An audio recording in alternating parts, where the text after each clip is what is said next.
Greetings, fellow armchair Imagineers. Tiki here. And Monkey. And Blue Dragon 5. And tonight, we're talking Mr. Banks. Yeah. Hurrah. This is the first official Talking Mr. Banks on the new Tiki Club 32 channel. When we get that all, when we get that all situated. So we are talking about something very, very exciting. If you're not on Mice Chat, we are talking about Guardians of the Galaxy Mission Breakout. Oh my God. So, look, guys, if you're watching this expecting us to jump on the hate bandwagon for this, you know what I mean? Oh, Jesus, there goes the backside of my chair. That's lovely. Whoa. It was on its way out eventually. I need to replace this chair. Anyways, hold on. Sorry, I'm just being OCD with my set. Yeah, there. That's nice. Like Groot's in a nice little frame. Yeah. All right. Okay, so folks, no negativity here. No negativity here. I'm frankly, some criticisms maybe, but not full on negativity. For sure. Like, frankly, I am a little bit sick of the whole oh, this is the worst thing to ever happen to Disney ever. Like, I just want to address that right now. This is not the video to talk about this. If you are looking for that kind of stuff, go elsewhere. Yeah. Sorry. So, no anti-Grootism here. I know, right. let's just get one just for the kids at home.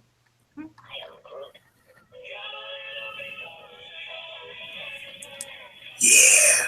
Nice. I just wish those sound clips were a little longer on this. That's the only thing I. No, I didn't expect them to use that one. That was great. Right. Okay, so. We're going to kind of break this down into chunks, but first we are going to talk about the one person who actually got a chance to experience this yesterday, Monkey. Yeah. So how was it meeting the Wally cockroach, Monkey? Was that a highlight of your day? That was incredible. You never see him around. There's so many characters. Like, out of all the characters who you rarely see, like, I don't know, a Boo or Rabbit or whoever, like, the Wally's cockroach friend is the rarest of all. Wait, is he joking, or did he actually get to meet Wally's cockroach friend? And he wasn't even in the park. He was in the Esplanade. He met a cockroach. So yeah. But it wasn't the Wally cockroach. No, it wasn't the Wally cockroach. It was a Disney property. Of course it's the Wally cockroach.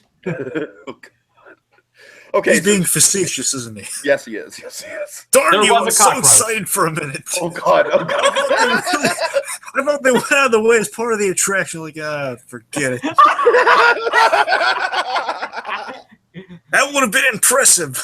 Okay, so just to set the stage here, Monkey was basically doing Facebook live streams throughout his entire time going on the, from... Yeah, I was uploading little videos and stuff. Yeah, Yeah, like from the time that, that I was in line to get into the park. You're distracting me. Sorry, guys. I have someone just completely staring at me through the window, and it's freaking me out. But anyways. Okay, so lines. Yes.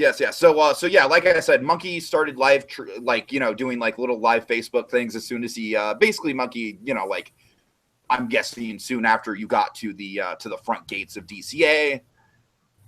So how long did you have to wait outside the gate, Monkey? Let's just kind of do a timetable of this.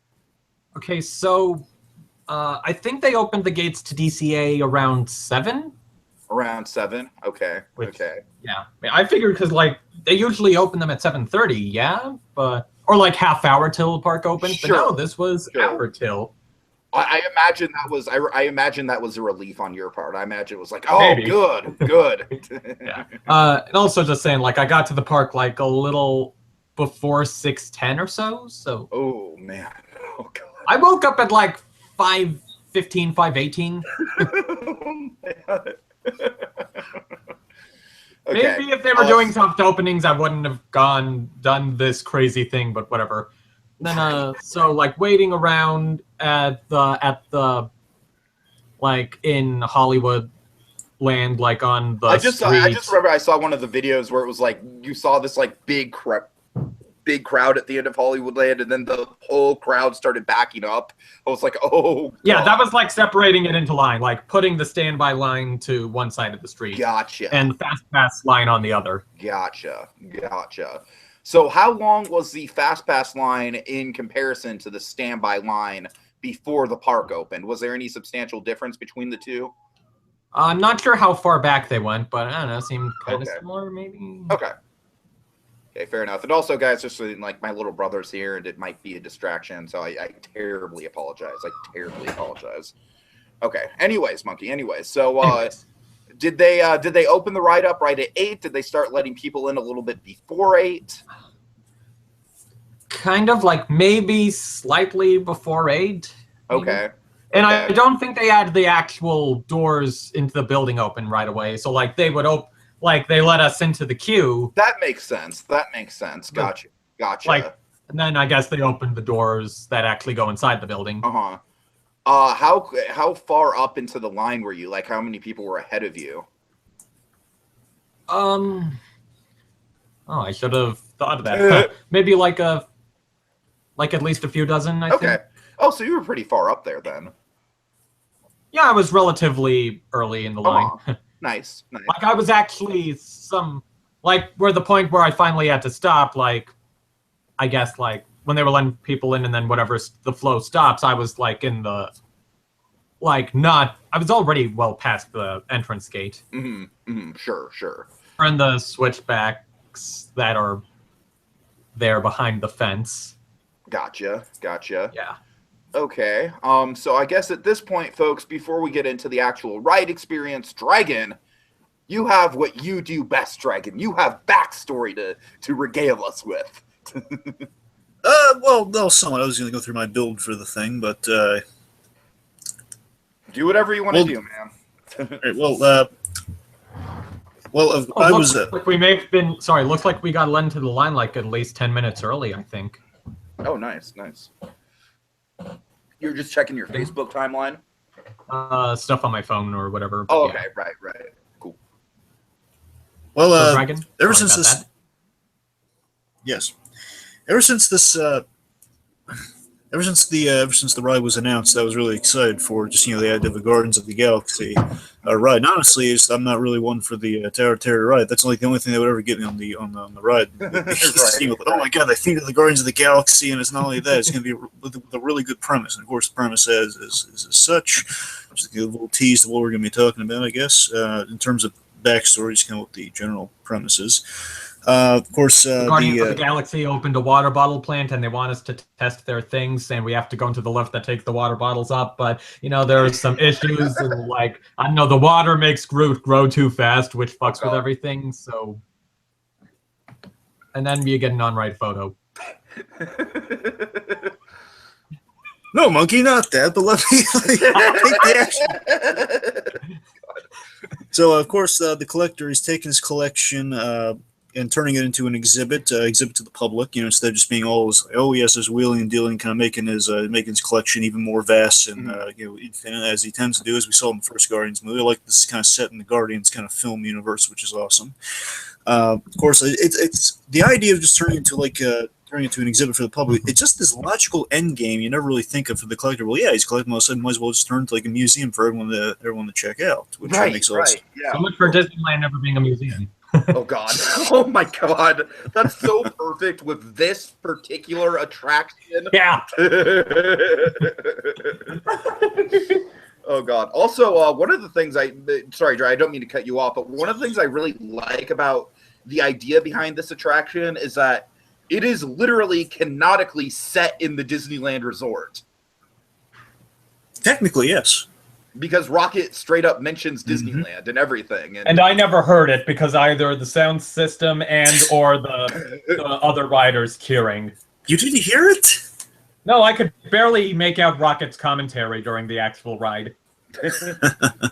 Maybe it was sound system. Maybe it was just the people cheering. So maybe there's like a.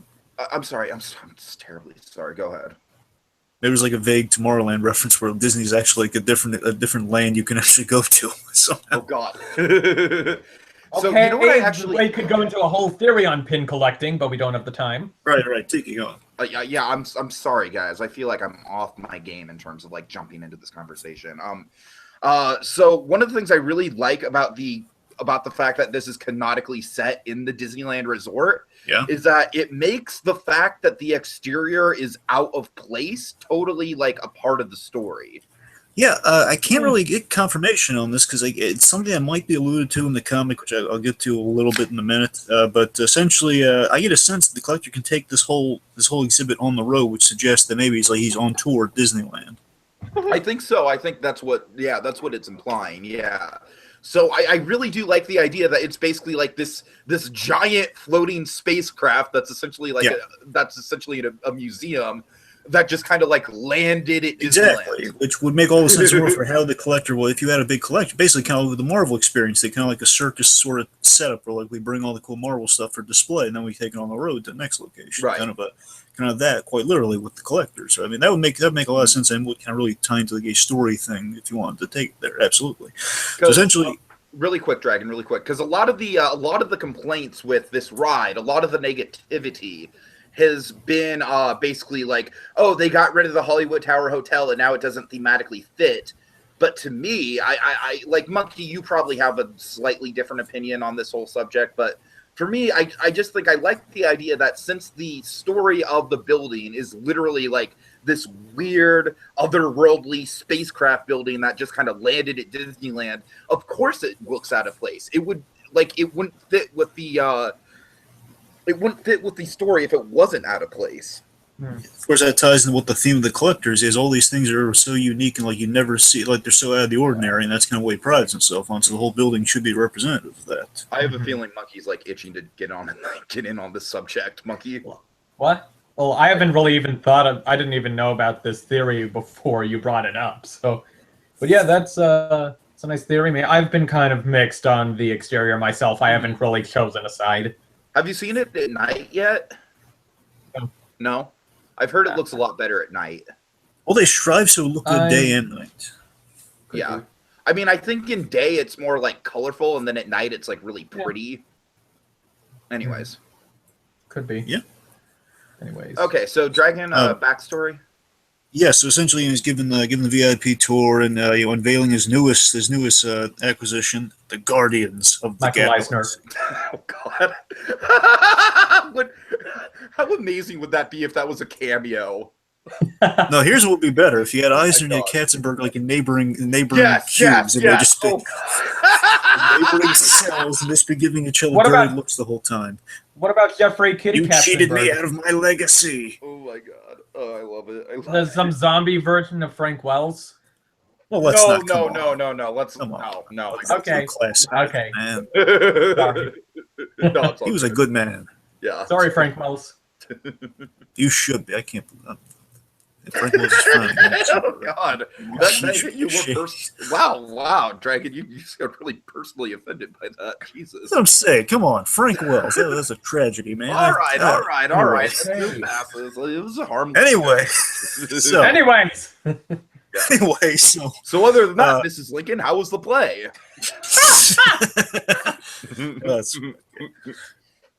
All right, so now here's an idea. I don't know if you guys knew about this. It's definitely in the comic, but it's also like it's hinted at in the ride, which is really cool. Is that remember the scanning bit in the ride and the whole relatively. Now the idea behind that, which is directly in the comic, is that the creepy idea of this, like as people are these VIPs are getting inside the collector's his collection here, and they're getting able to see it. He's also, as he scans you, he's basically seeing if you're rare or unique. So then his minions will kidnap him.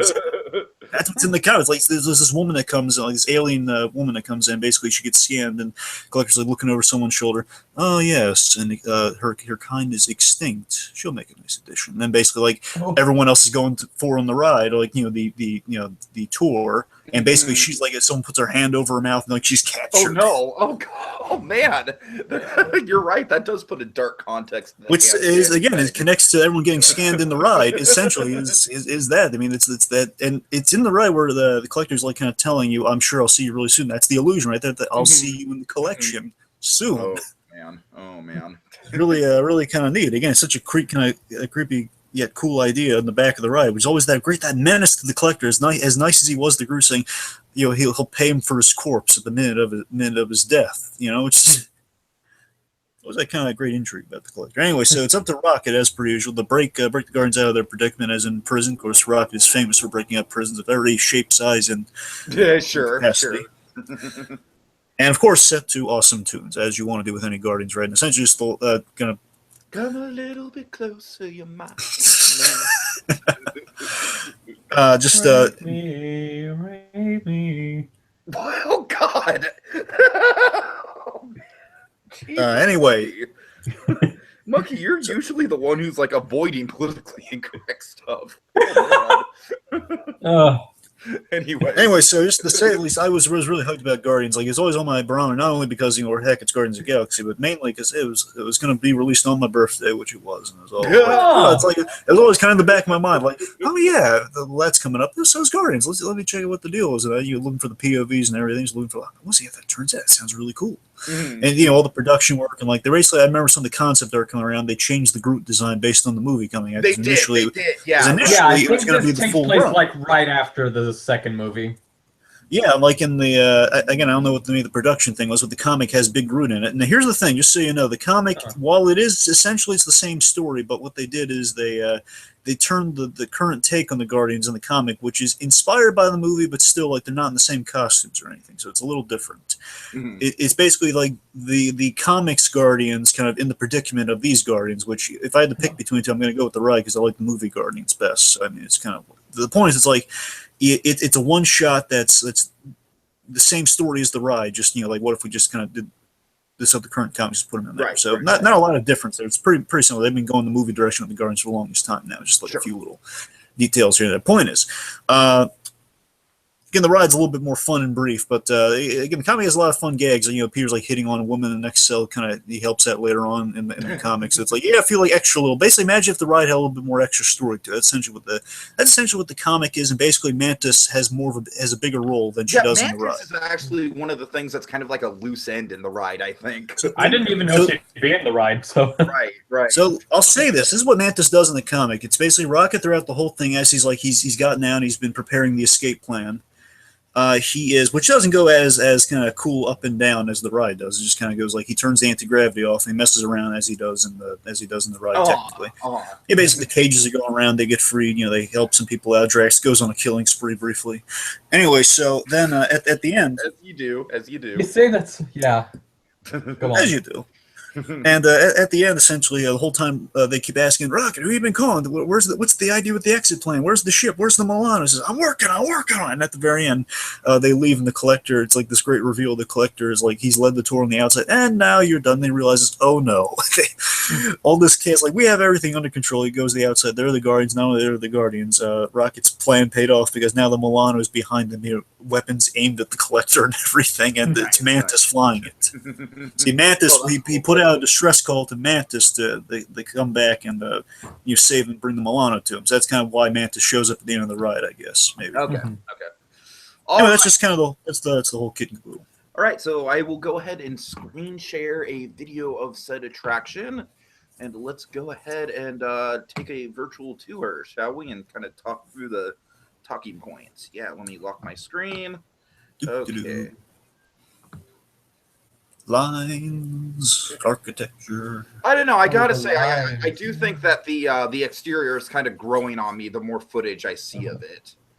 The screen is locked, right? Yes, it is. Oh, I love that statue of the Collector as well.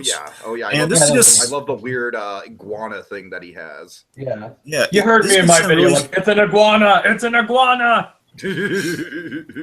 This is gonna sound really silly. Oh but wait, are they just going straight in, or is there gonna be any of the extended of those switchbacks? Not in this video. Unfortunately. Do you guys? Yeah. So when you don't see, like they have like plant life and such. And of course we have a Mantis wanted poster. Yeah. And depending on what side, like on the standby side, there's a tiny golden gnome, and on the what's up with that gnome? Side, is that seriously just a Travelocity Easter egg or what? There are a lot of Easter. And there's a gnome and there's like a more regular gnome on the other side, on the Fast Pass side. Like I think my chat has a picture of it, but understand. To paraphrase the non-existent quote from Heroes, Nathan, you don't understand. Yeah, that quote never was in Heroes, because I know you use that a lot for Heroes. So you're saying that never was said in the show? It was never said in the show. It was just like kind of a paraphrase of like the Peter Petrelli and Nathan dynamic. Nathan, you don't understand. All right. I was wondering why you always went with that quote. I never remembered that from It's the brief. just- I never finished Heroes, so I could never. I'm Googling Guardians of the Galaxy gnomes. Okay. Anyway, but real quick, so what was, there are a lot of Easter eggs, especially to the old ride and other Disney attractions are in this. Thing, this so. basically reminds me of like that old commercial. Well, not old, but the one that came out earlier this year. For, the Electrical Parade. It's kind of a similar concept. It is going to sound very simple, but I love the Devon logo. I don't know why. It's on pins and a bunch of stuff, just kind of the collector's kind of. I've always wanted to do this. We're going in. Da, da, da, da, da, da. So I guess let's take a moment to talk about the awe-inspiringness of just being inside the. Guys, this looks like the boiler room and the library. You can kind of tell that it's the same layout of the room, right? And this one too. This really the entire attraction. Yeah, but I don't know. There's something about this. And there's something about this in particular that looks a little bit more like, yeah, it is kind of the same layout, but just there's so much more going on. Like there's stuff above you. There's stuff like there's stuff on the sides. Anyways, I'm sorry, Monkey. Yeah, I do enjoy how even though you can tell you can very easily recognize stuff from the tower, it still feels like they've made it its own identity. Right. Okay. Yeah, what's really cool about this is such a brilliant, just kind of it's one of the kind of strokes of brilliance of like, hey, we can if we're gonna use the collector, well, then obviously we can walk through the collector's collection and kind of see all the cool stuff we kind of do in the movie with the Guardians briefly. And what if it was the collector like Al from Toy Story? Like I remember there was some song about him, like the collector comes, the collector gets something. What?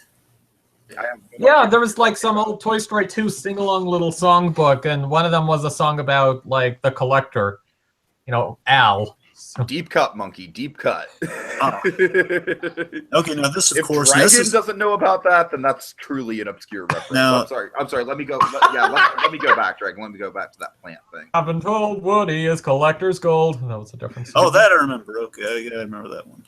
Okay. Anyways. So this now this is funny. This is kind of they kind of shot themselves in the foot on this one. It's not the Imagineers' fault by any stretch. Is this the Adam Warlock cartoon? Yes. So here's the thing. Oh, no. I think I found that song. So this is the. Yeah. Anyway, so this is the Adam Warlock cocoon that was a big kind Adam Warlock. Who's Adam Warlock? Yeah, this is at the end. Yes, so Adam Warlock essentially. I'm serious. This is like we've been having this issue all night. Like even back to Samurai Jack, we keep talking over each other. Adam Warlock, Monkey. It's the post credits of Guardians. No, the post credits of Guardians 2. There's the Sovereign. It's the thing that the Sovereign. Oh, that guy. Yeah, that guy. Right. I think I shall call him Adam. Adam. Yeah. Okay. The gist of it is Adam Warlock's important. He kind of connects to an Infinity Stone. Everyone's been waiting for him. He's a big deal in Infinity War. Infinity Gauntlet, in this case, most likely Infinity War. But there was a big little tongue in cheek, blink and you miss it hint at him. And he was in the collector's room at the beginning of in the collector's scene for Guardians of the Galaxy. At the end, the cocoon was missing, implying that Adam Warlock had hatched and he had gotten out. Mm-hmm. And they retconned out Guardians 2 where they had the proper. Yes, where we have the proper. We have the proper Warlock cocoon. It's all golden and all fancy and stuff. And the point is, James Gunn acknowledged, we retconned because we made it better now in Guardians 2. And this is kind of the leavings from Guardians 1. That's kind of the gag. You're like, well, they didn't know it was good. James kind of went back and said, it's self-admitted. Okay. It's cool. Right. Okay. Moving forward. All this stuff is just there's so much to look at. I had a list of the big kind of standout items just in case we don't get. Oh, no, this one's important though. We got to talk about this. Of course. So this is now Tiki. I'm not sure how much you know about this guy. This is Cosmo the space dog who was in. I know it's Cosmo the space dog. Looks like a different breed of dog though. I think it looks. Well, I gotta wonder. I really do have to wonder. Then, because they're a little off with the Cocoon, I have to wonder how up to date they are. Because Cosmo was a member of the Guardians team, so you gotta wonder if maybe in the future they're going to use Cosmo on the main Guardians team. I really hope they do. That is something I want to see. Like, and if there's, I'm guessing probably in Guardians 4, because they said in Guardians 4 they're gonna like really switch up the lineup. But anyways, Dragon, go ahead. I'm sorry. I'm saying if they, this could be a hint at for Guardians 3 or 4. It's in the future. Like, they might introduce Cosmo as a main member, and if they do, they might kind of change the dog design, which could explain it. But again, it could be stretching on that. The point is, Cosmo's it's always been on people's mind. A lot of people have said, and I've agreed with the guys in movie fights on this. Dolph Lundgren he's a cosmonaut. He's a cosmonaut dog. Right. A Russian voice from the dog. It's the gag. So if they had like well, it'd be fun to have the Cosmo at the very least have like a telekinetic speech pattern like he usually does. It should be kind of fun. So right. Of course, he was licking the Collector's face at the end of Guardians and post credits. And it's always nice to get a little Cosmo in there. And I like that he's actually in the ride at the very end. That's really nice. Oh yeah. All right. So are we gonna see all the little things here? I missed the little cases. I mean, not really. I mean, it's like this guy's just kind of walking through at the line's pace. So I was gonna go through like a few of these. This I think I missed the reason I missed Stan Lee the first time was because I was looking at Cosmo. That's his name. Yeah. The dog. This, I believe, is some Kree weaponry. That's like an orb, and those are, if I'm right, those might be Terrigen crystals, which are essentially the Kree's way. Yes, there are Terrigen crystals and Kree weapons. Yes, the Terrigen crystals are a big deal, especially in S.H.I.E.L.D. and the new show they got working up now. It's called, basically, these things create the mutant equivalents called Inhumans. They're space mutants. They create space mutants. That's all I really need to. Oh, the inhumanity. Yes. Oh, the inhumanity. Oh, man. Okay. Let's see. Do you have any other? I don't think we're going to zero in on a lot of the stuff. Yeah, if there's, I'd fire through like a list of them. Just sure. Cool stuff. Of course, we already went to the Warlock Loon. Now, there's a thing that people think is the Eye of Agamotto. It's not. See, here's a fun thing. It's called the Warlock's Eye. The Warlock's Eye is this item. It's this giant eye thing that looks at you, stares at you funny. Now, that was in Thor. It was a little Easter egg in Thor, and it connects. It's in Odin's treasure room. The idea is used to kind of psychically mess with your enemies, and it was just kind of this thing everyone thought was the Eye of Agamotto. It's like fun little Easter egg. It's a deep cuts Easter egg is the point. Warlock's Eye. There is let's see now. You'll notice like an Asgardian Warhammer. That's not just any Asgardian Warhammer. People are kind of losing their minds over this a little bit because this is it's called Stormbreaker. This hammer is called Stormbreaker, and we'll see if this goes anywhere in Thor Ragnarok, but there's another famous, really deep-cut Thor character called Beta Ray Bill. Okay. Now, Beta Ray Bill, which you'll find out when I show you that Hulk animated, the planned Hulk animated movie. But the point is, Beta Ray Bill is like kind of an alien, weird horse-looking version of Thor. Oh, no. Oh, God. I know that sounds bizarre. So is he a Centaur? Centaur. Also, just really quick, Dragon, just really quick, I want to mention the possibility that we might see this fortress in Thor Ragnarok. I wouldn't be surprised because the end of Thor: Dark World kind of hinted at the Asgardians have dealt with the Collector, and the Collector is friends with the Grandmaster. Yeah, exactly. He's a member of the race that is the Collector, so the Grandmaster and the Collector have a link. So I wouldn't be surprised by that. Mm-hmm. Please tell me Al from Toy Story 2 is some other member of the Collector. And comic book guy. Book guy, yes, especially comic book guy. Monkey, worst I just don't overlay ever. Oh man, Iron Fist is terrible.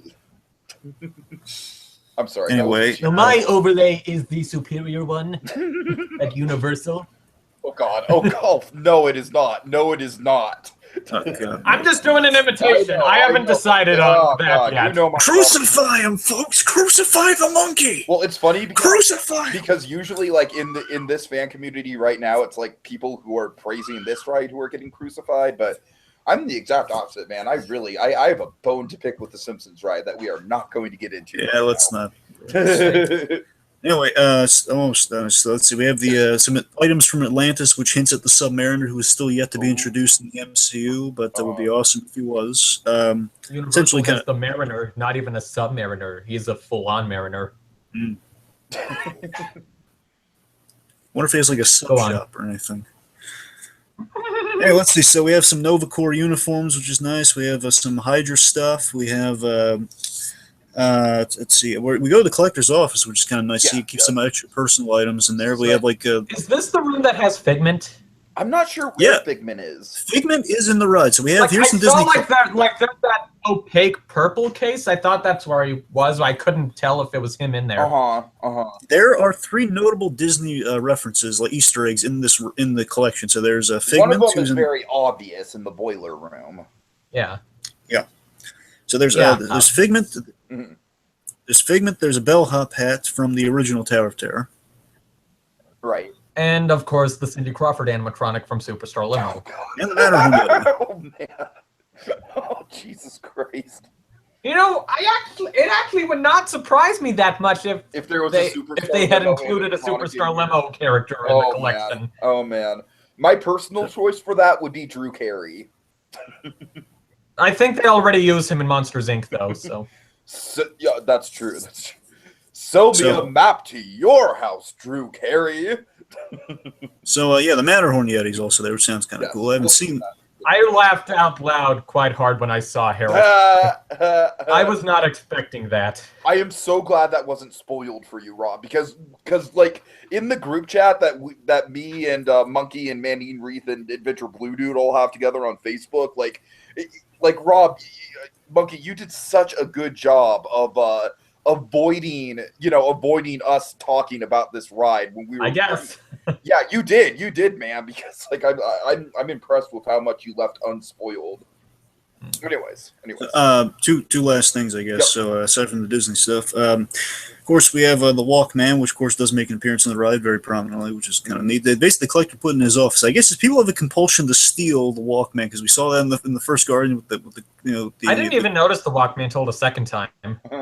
with the kiln guards from the first movie, and I think the coolest one I really loved. I like how it works into the ride really nicely. The Ultron Sentry. So basically, one of the idea like when the Avengers in Age of Ultron destroying all the Ultron duplicates, all the Sentry Ultron guys. One of them was salvaged by the collector and kind of programmed as like a tour guide, gives you a little greeting, and basically what it does is it spurts out random Ultron quotes, which I thought was awesome. So that was my favorite of all the things in the collector case. Don't know, as much as I'm kind of like, oh yeah, the Beta Ray Bill Hammer, that's awesome. That might go somewhere. Mm-hmm. So one is a lot of really cool Easter eggs and all throughout the queue. And so tell me when you want to go into the pre-show, I guess. Right now, please. Oh god, so no. Yeah, go on. The video screen we got here, yeah. Like I guess missed a good chunk of this video in the first room, like the second half of it. I mean, I don't blame you because there's so much to look at as you're walking. And like how quick you move through there. So the Guardians banter I mainly would have to watch from like the spot before you go into the office. Right. Well, But to this attraction's credit, like even if you did miss what I did, you can still pick up on the rest of the necessary info. Okay, like you need like the basic idea that you need to have your hand scanned or rocket's gonna shut down. Sure. Well, let me tell you this, anyway. guys. This is my the pre-show video here is my favorite part of the whole thing. Oh, I love it. The collector is just so gleeful. He's like, oh, they're so cute. So this to me is the whole appeal of the ride. I like just seeing this brief glimpse of him. It's like I so want to see more Benicio del Toro in the MCU. He looks like he's hamming it up. And of course, there's Stan Lee in this video. Yes. So just to go through it I a don't bit here. think Stanley shows up in this particular video because they don't shoot it when he's there. But yeah, Stanley is indeed there. Well, Stanley's at the very beginning. Yeah, well, Universal Islands of Adventure has like 5 Stan Lees in their Marvel ride. Right. Not initially, but they do now. Okay, going on. Yeah. If you don't mind, I just wanted to go through this thing because again, it's like the part I'd like to focus on a little bit because again, this is where they're really getting all the sweet spots of the opportunity to do this right here. It's like it's faithfully shot by James Gunn. Actually himself shot all this stuff with the original cast, which is really awesome. They have one gripe with it. Cooper? Yeah, they got Bradley Cooper. Okay, they did. Okay. Here's the thing: they got everyone. However, Groot sounds really off to me. Groot does sound really off. I have a theory. My theory is that we have Drax in the lineup here. It's Drax, Gamora, Star-Lord, Baby Groot. Who again, as I mentioned, kind of varied in concept over time, which may vary in the future depending on like how the Groots go in the movies, perhaps. And of course Rocket. Now, the thing with Groot, my theory is that I think they just didn't get the voice filter right on Groot. Maybe I think that might be it because I mean Vin Diesel. Yes, Vin Diesel is he's credited for this, but he doesn't sound at all like him. And it has to be because the filter's off or something. That's the only rationale I have. Otherwise, they just gave him credit so they wouldn't look bad. That's the only thing I could figure. Now, of course, just this whole thing I think is so brilliantly directed. It's classic Guardians. It just feels like so natural to them. Like they're hilariously bickering and commenting on the situation, and it's like this just meta and logical talk about just about the sign below them and the stats, and I think it's hysterical. And I love how Quill's just peeved that they get Star-Lord on there, but they did call him the leader. He's a little pleased about it. Like Gamora's my favorite part of this, but I just think I love that. Really, we don't get in Guardians 2 is kind of remedies, but we'll get more and more good Gamora stuff as the Guardians have gone on. This is like adding to that, where Gamora's just she's mad at Star-Lord for getting trapped in this mess because he thought the tour sounded fun. See, the idea that Star-Lord just wanted, hey, the Collector's got a thing going on. Let's visit. In the comic, it was essentially Collector said, hey, I got some. He basically bribed them, saying, I have a bunch of cool stuff you can use to save the galaxy. As Star-Lord's kind of muttering to himself, oh yeah, come down here. You get a whole bunch of cool stuff to fight defend the galaxy with, and then essentially he captured him. So it's kind of the same, fun stuff there. Of course, Drax is laughing it up because he. They got the destroyer right, and he's laughing at rockets because it said, just a pet rodent. Yeah. Yep. And of course, Baby Groot kind of playing mediator in the fact that just he's not Groot on the label at all. It's Floor Colossus. Yeah. And it's where Stanley came is really nice, just kind of randomly. Do you validate?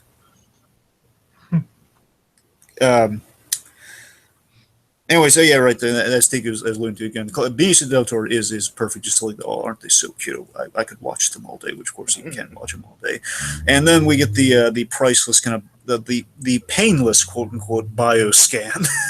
So I love that it's just the idea that the bioscan hurts, but the hand thing doesn't. Just it's going to zap you, and then you can do little zets. Just points again, really well shot, really in the tone thing. I just love it that poor Gamora keeps getting shocked the crap out of when she punches the thing. Then she just leans on the thing so to feel like, I'm surrounded here by these idiots again. And just gets zapped the crap out of. It's very well constructed again. Kind of gives you in the mood of the ride. I thought so. All that. It is kind of fun with the hand scanning. How it makes the queue a bit more participatory, less just standing around. Yeah. I honestly think, in spite of the fact that it's the same thing as is Mission Space, where it's like whether you do it or not, it's going to have the same outcome. I really like this level of guest interaction. You know what I mean? It's totally the guest in the story, and I think it works out. Yeah, and it's less interruptive than the photo on Escape from Gringotts, I guess. Yeah, I mean, I really think it kind of accomplishes what Mission Space tried to do, with putting the guests in the center of the experience in a way that Mission Space kind of failed at, in my opinion. I love it's both of them that are attractions with the mission something. Mission Space, Mission Breakout. The best quality any ride can have, I feel, is being immersive. Getting you right in the headspace of the attraction. When a ride is achieving its goal, in my opinion. And the pinnacle, of course, being Chippendale's Treehouse. Sure, and there's the two bits that I think are really great and kind of get you in the mindset of the ride. We have I think the cast members are really good. They're interacting. It might be a common saying, it's commonplace. I don't know, they're in the uniforms, they're communicating with the people right before they get on the ride, just saying, hey guys, good luck, don't forget your mission. Yeah, it's kind of standard, but just seeing it all play out here just kind of remind me you want to have a good cast member mentality. It seems to be. Seem to be all. I mean, they are. I'm not getting that wrong, right? Those are cast members, the guys operating the rides, just communicating with you guys, right? Okay, and also, let's look at the rocket animatronic. Okay. So let's. I'm sorry, guys. Well, I wasn't on this side of the room in this library, so I'm not gonna watch. Maybe. Wait, what? Really? No, I was on both times. I was on the left side. I'm sure it's the same in both rooms, just mirror image. Okay. Okay, sorry guys, I'm kind of having a little bit of a Facebook chat on the side. Not that I'm distracted or anything, Rob. I'm sure you know this. Yeah.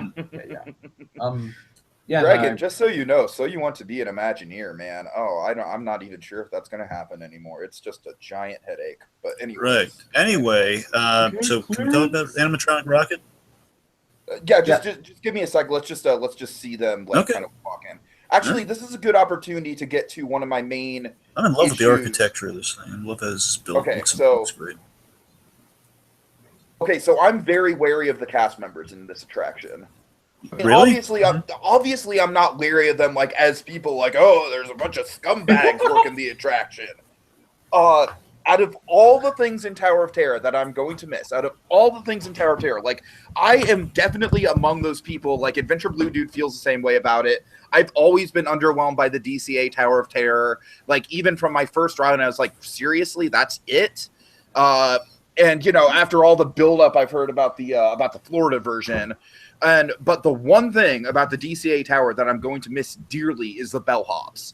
And I am very, very concerned that, you know, I guess it's the collector's slaves, right, Monkey? it's like his employees. Yeah. It doesn't have the, like, I'm very concerned that it's just not, like, that's the one part of the experience that I'm going to miss is having the cast members be super in character. Well, Tiki, may I weigh in on that for a moment? I remember like the first time I'm sorry about the screen. I don't know. I'm sure this isn't. I don't know if this is like the same level. It probably isn't. But it was kind of fun. Like where, like the first time I went, like right before the ride started, like the gates closed and the cast members like, okay, okay, a good time, like helping Rocket. So maybe some better than others, but yeah, probably not the same level as the my brother is like freaking out right now. I am so distracted. This is like, I'm so sorry. Anyways, if I can make a point real quick just about the whole, I can't really fully weigh in on the Tower of Terror thing, but I would like to say is I understand. I think I understand Tiki's point where it's you always it's all the in character bellhop is something to admire. I gotta admit, even though I've never really been on the ride, it sounds like something I could buy. Like, yeah, that would be something you want, like a pleasant bellhop. It's kind of like an immersive experience in itself. And I could see that be. Well, I think he means more like creepy bellhop. Well, still, just like someone's really committing to like, okay, it's like it's the bellhop is just like committing to the role. Yeah. Yeah. No, I'm just saying I can see where the bellhop for that might be a superior idea to kind of the collector, the collector henchman who's like on your side. So I get that. I'm just saying I kind of like the idea. I guess I like the idea but I can see how it worked better under the previous garb. So I'm just wanted to agree with that point. So fairly kind of a moot point. So let's just move on. Yeah. I'm crashing and burning right now, guys. I'm so sorry. All right, so we're going through the ride. You're in the pre-show room. Hey, there's so many details in here to point out that we do not have. Like that flash photo. Yes. There's a great sense of history and also galactic history, which is really fascinating. I wonder if there are any like hidden Star Wars gags in here. That's my real question, but I wouldn't be surprised if there were not. Most likely. Maybe there's a Jar Jar skull. Oh yeah, that'd be great. There's that logo again. I love that Tavon logo. Guys, I can't do this. I can't do this. I cannot fucking do this. We have to reschedule this. Okay. I can't do this. I seriously cannot do this. It's too much of a distraction.